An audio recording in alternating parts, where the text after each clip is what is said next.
मु तो मालिक स्त्री तू हूँ घर चाकर बाबन डाकबे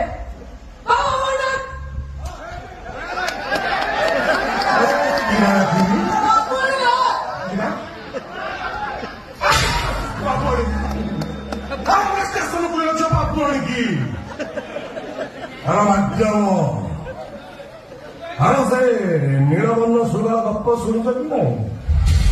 रंग हांडी पड़ी से सुगल का रंग बदलला भली मु शुभम बाबू को भाई तुम जो रंग बदल कि मु पागल मेघ भितर लुचि रही गोटे भयंकर कला बादल तुम एमती बरसी जी तुम रंग धरी तुम पूरी से स्टेशन पुलिस झील श्रावणी दास पालटी जीव श्रावणी दास शुभम बाबू शुभम बाबू ये स्टेशन पुलिस झील मत कौन आसिक मत बापू आनी डाके बापू आनी बाबू तुम बाहर लोक बाहर पढ़ा चेष्टा कर मुंड पड़े मामा